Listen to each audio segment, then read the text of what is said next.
BA प्रथम द्वितीय भाषा हिंदी के विद्यार्थियों का मैं हार्दिक स्वागत करता हूं। मित्रों, आज हम अपने पाठ्यक्रम की निर्मला पुतुल के द्वारा लिखित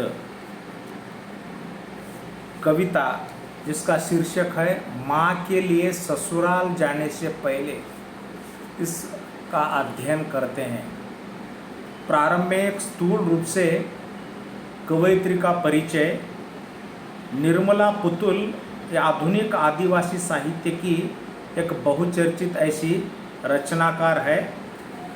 उनका जन्म 6 मार्च 1972 को दुधानी नामक गांव में, जिला दुमका, झारखंड के क्षेत्र में हुआ है। इनके पिताजी का नाम सिरिल मुर्मू तथा माता का नाम कांदनी। ये आदिवासी कवयित्री होने के कारण उनके नाम भी उसी ढंग के है। उनकी शिक्षा दुमका में ही हुई। वह एक संताली कवयित्री के रूप में आज आदिवासी जनजीवन का चित्रण कर रही है। इन्होंने आदिवासियों की उन्नति के लिए जीवन सेवा ट्रस्ट झारखंड की स्थापना भी की है। उन्होंने आदिवासियों के जनजीवन से संबंधित जो लेखन किया है, जिसमें उनके काव्य संग्रह में नगाड़े की तरह बजते हैं शब्द, अपने घर की तलाश में, बेघर सपने आदि काव्य रचनाएं महत्वपूर्ण हैं। नगाड़े की तरह बजते हैं शब्द, यह उनका संताली भाषा में लिखा हुआ काव्य संग्रह है, जिसका हिंदी भाषा में रूपांतरण डॉक्टर अशोक सिंह जी ने किया है।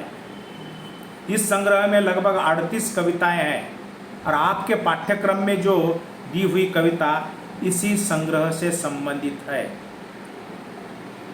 निर्मला पुतुल ये ऐसी कवयित्री है, उन्होंने आदिवासी स्त्री जीवन का यथार्थ वर्णन अपनी कविताओं में किया है।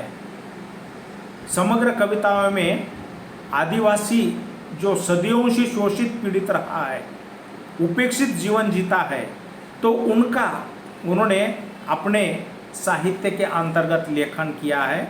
और ऐसे ने कि कवयित्री को साहित्य अकादमी दिल्ली का 2006 में पुरस्कार मिला है। इतना ही नहीं कि उनको भारत मिजोरम सम्मान भी मिला है, महाराष्ट्र राज्य साहित्य अकादमी का पुरस्कार भी मिला है। तो ऐसे एक स्तरीय ढंग की रचनाकार के रूप में निर्मला पुतुल का नाम लिया जाता है। उनकी आपके पाठ्यक्रम में माँ के लिए ससुराल जाने से पहले ये कविता दी गई। प्रस्तुत कविता निर्मला पुतुल के जो मैंने आप भी कहा है कि नगाड़े की तरह बजते हैं शब्द, इस संग्रह में संकलित है। और इस संग्रह की अधिकतर कविता आदिवासी जीवन संस्कृति समस्याओं के साथ स्त्री जीवन की सुख की गरिमा को व्यक्त करने वाली उनकी ये कविताएं हैं।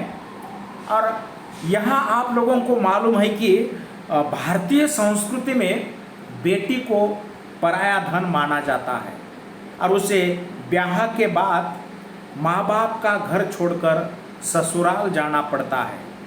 बेटी ससुराल तो चली जाती है, परंतु मायके में हर पल हर जगह पानी के खाली घड़े में पानी की तरह वो अपनी यादें रखती है। यानी कि बेटी का मन अपने मायके से कहीं न कि विदा नहीं होता, क्योंकि हर चीज़ में कहीं ना कहीं उनका मन खोया हुआ होता है। ये स्थिति उन्होंने प्रस्तुत पंक्तियों के माध्यम से यहाँ रेखांकित की है। कविता की पंक्तियाँ देखिए। माँ यहाँ माँ को बेटी कहती है, या बेटी के साथ माँ का संवाद है, या बेटी अपने माँ के प्रति संवाद करती हुई कहती हैं। क्या कहती है बेटी? देखो, माँ चली जाऊंगी एक दिन छोड़कर तुम्हारा घर आंगन, बर तुम्हारी जो कर आई हो तुम, रस्सी में गांठ सी बांध जो आई हो मेरी शादी की तिथि। माँ से लड़की कह रही है कि मैं एक दिन तुम्हारा घर छोड़कर चली जाऊंगी, क्योंकि तुमने मेरी बरतुहारी मतलब मेरी सगाई देखिए कई अन्य और कर कर आई हूँ। देखिए मुझे मेरी तो एक रस्सी में जैसे गांठ बांधी जाती है वैसे देखिए उस युवक से जो उनका होने वाला पति है उनके साथ गांठ बांध कर आई हो, इसलिए शादी की गांठ तुमने मेरे लिए बांध रखी हो तो मुझे जाना ही पड़ेगा, लेकिन मैं यहाँ से खुलेआम रूप से नहीं जा सकती, ऐसा वो कहती है। आगे कहती है, पर क्या सचमुच जा सकूंगी पूरी की पूरी यहाँ से? आंगन में पड़े टूटे झाड़ू सा पड़ी रह जाऊंगी, कुछ ना कुछ यहाँ बची रह जाऊंगी, गोहाल में गोबर फेंकने के डलियों में सटे गोबर की तरह। लड़की माँ से कह रही है, भले ही तुमने मेरी विवाह की रस्म पूरी की है और यहाँ ने कि मुझे ससुराल भेजने वाली हो, पर मैं सचमुच में क्या पूरी की पूरी ससुराल जा सकती हूँ क्या? मैं तो नहीं जा पाऊँगी, क्योंकि आंगन में जो टूटा झाड़ू है, टूटे झाड़ू के जैसे मैं बिखरी रहूँगी। इतना ही नहीं, जो ने कि गोहाल में गोबर मतलब एक टोकरी में जो गोबर आदिवासी लोग जानवरों का ढोते हैं वो चुपका रहता है टोकरी को, तो उसी ढंग से मैं ने कि वहाँ पर चुपक कर रहूँगी। मैं ने कि तुम्हें छोड़कर नहीं जा सकती, ने कि मेरे लिए ने कि ये सर्वस्व मायका है, ऐसा कहती है। आगे कहती है, पानी के खाली घड़े में भरी रह जाएंगी मेरी यादें, जंगल से लाई लकड़ियों के गट्ठर में बंदी रस्सी की तरह बंदी रह जाऊंगी तुमसे। मतलब कवित्री यहाँ थोड़ा ने कि अलग ढंग से रेखांकन कर रही है कि वो कहती हैं कि मैं यहाँ जो खाली घड़ा होता है तो बार बार उस घड़े को देखने के बावजूद हमें पानी की याद आती है, तो मैं इस खाली घड़े में भरी रह जाऊंगी, मेरी यादें उस खाली घड़े में आपको हर दिन दिखाई देगी। लकड़ियाँ जो जंगल से मैं लाती हूँ तो उसको एक रस्सी से बांध कर लाती हूँ, तो वो रस्सी यहाँ दिखाई देगी, तो मैं ने कि आपको दिखाई देगी, क्योंकि जंगल में लाई लकड़ियों के गट्ठर में बंदी रस्सी की तरह बंदी रह जाऊंगी मैं तुमसे, मैं ने कि यहाँ कभी भी तुमसे दूर न होंगी। आगे कहती है कि सोचती हूँ कौन दबाएगा अब तुम्हारे पाँव, थके मांदे वापस लौटे बापू को, कौन देगा अगवा कर लोटा भर पानी, कौन लगाएगा जंगल की बिनकर लकड़ियाँ, गायों को चराने कौन ले जाएगा। लड़की माँ से कहती है कि माँ अगर मेरी शादी होगी तो लेकिन कौन दबाएगा तुम्हारे पैर, जो कि वेदना आपके पैरों में होती है काम करने के बाद, तुम घर आती हो तो लेकिन आपके पैर दबाने के बाद ही आपको नींद आती है। थके मांदे जब बापू आएंगे तो उनको लोटा भर पानी देने का भी मैं काम यहाँ पर करती हूँ, और जंगल में जाकर लकड़ियाँ जलाने के लिए बीन कर मैं लाती हूँ, गायों को चराने का काम मैं करती हूँ, मेरे पश्चात ये कौन करेगा। ये नहीं कि वो लड़की अपने माँ को कहती है। मतलब लड़कियाँ जब मायके में होती हैं तो मायके का सर्वस्व काम वो करती है, सतत कर्मशील होने के कारण वो अगर ससुराल जाते हैं तो यहाँ मायके वालों को उनकी वेदना, उनका विरह असह्य हो जाता है।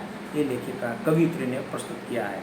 आगे कवित्री कहती है, प्यासा रह जाएगा घड़ा, खूंटे में बंदी बकरियाँ मिमिया कर बुलाएंगी मुझे, और यह जो लगा रही हूँ पेड़, खिलेंगे एक दिन इसमें फूल, और मुरझा मुरझा कर गिर जाएंगे मेरे खोपे की आस में, तब क्या रोगी नहीं मुझे याद कर। तो कवित्री कह रहे हैं कि एक घड़ा भी मेरे लिए प्यासा रह जाएगा, खूंटे में बंधी हुई बकरियां भी मिमिया कर मुझे बुलाएंगी, और ये पेड़ जो मैंने लगाया है उसको फूल आएंगे, वो फूल मुरझा जाएंगे, बाद में फल आएंगे, तो भी नहीं कि यहाँ उसको देखकर मुझे मेरी याद तुम्हें आएगी। तब क्या रोगी नहीं मुझे याद करते हुए? ऐसा नहीं कि वो लड़की अपने माँ से कहती है। आगे कहती है, देखिए, आधी रात को बेर गाछ पर बैठे पंडू को चिड़िया सी कूकू नहीं मेरी याद में। ये आधी रात को जो पंडुक पंछी, मतलब ये कबूतर के जाति का, वो आधी रात को जो गुटरू करते हैं, तब मेरी याद तो तुम्हें आएगी। भड़का भैया जो डूब रहेगा हड्डियों में, छोटका गुलेल लेकर पड़ा रहेगा चिड़िया चुरगुन के पीछे, बापू भी चला जाएगा खेत, तुम रह जाओगी निपट अकेली घर में। चटाइया बुनती और ऐसे में जब लगेगी प्यास, उठना चाहकर भी उठ नहीं पाओगी, बार बार निहारोगी घड़े, झांकोगी इधर उधर। तब क्या याद नहीं आएगी मेरी? कहो ना माँ, याद नहीं आएगी मेरी? तो यहाँ कवयित्री की लड़की के माध्यम से कहती है कि यहाँ आधी रात को वो पंछी जब कूकेगा तो याद आएगी। इतना ही नहीं, अब मेरा बड़ा भाई जो हड्डियों में डूबा रहता है, खान पान में उनका ज़्यादा शौक है, उसमें वो रहता है, और छोटा गुलेल के खेल खेलता है। गुलेल का खेल नहीं कि वो नहीं कि जंगल के रहने वाले लोग नहीं कि ये खेल अधिकतर खेलते हैं, निशाने लगाने वाला खेल। तो ये गुलेल का खेल खेलने के लिए छोटा भाई जाएगा, चिड़िया को मारने के लिए गुलेल लेकर जाएगा। अब बापू भी चला जाएगा खेत, तब तुम अकेली घर में रहेगी, चटाइया बुनते बुनते तुम अकेली रह जाओगी, और समझो तुम्हें प्यास लगेगी तो तुम्हारी इच्छा उठने की होती है, लेकिन तुम उठ न पाओगी क्योंकि थकी हुई है। थकी हुई अवस्था में तुम उठ न पाओगी, इधर उधर झाँकोगी। तब तुम्हें याद आएगा कि मेरी बेटी अगर यहाँ होती तो मुझे पानी देती थी, लेकिन आज नहीं है। ऐसा सोचकर तुम्हें मेरी याद आओगी और तुम तड़पोगी, रोगी। ऐसा यहाँ कवयित्री कहती है। तो कहने का मानस यही है कि प्रस्तुत कविता यहाँ हो जाती है, लेकिन इस कविता में कवयित्री ने कि उस लड़की के माध्यम से कहती है कि बेटी का ब्याह होने के पश्चात बेटी भले ही ससुराल जाती है, लेकिन हर चीज़ में कहीं ना कहीं वो वहाँ अपने मायके वालों को दिखाई देती है। इसलिए माँ से वो बेटी कह रही है कि ब्याह के बाद तुम्हारा घर आंगन छोड़कर मैं जाऊंगी तो आंगन में पड़े झाड़ू की तरह, डलियों में पड़े हुए गोबर की तरह, लकड़ियों के गट्ठर में बंदी रस्सी की तरह हमेशा तुम्हारे साथ मैं बंदी रहूंगी। बेटी को चिंता है, वो जाने के बाद माँ को पूछती है कि माँ, प्यासा घड़ा, मिमियाने वाली बकरियाँ और मेरे लगाए हुए पेड़ फूल झरते हुए देखोगी तो तुम्हें मेरी याद आएगी, तब तुम रोओगी। और हाँ, जब घर में अकेली चटाइयाँ बुनते हुए तुम्हें प्यास लगेगी तो पानी के लिए मेरी याद तुम्हें तो जरूर आएगी। इस तरह बेटी ससुराल चली जाती है, लेकिन उसकी यादें मायके में इधर उधर बिखरी हुई होती है। इस भावना का ही मार्मिक चित्रण प्रस्तुत कविता के अंतर्गत कवयित्री ने किया है। तो ये कविता अध्ययन के तौर से यहाँ पर हो चुकी है। धन्यवाद।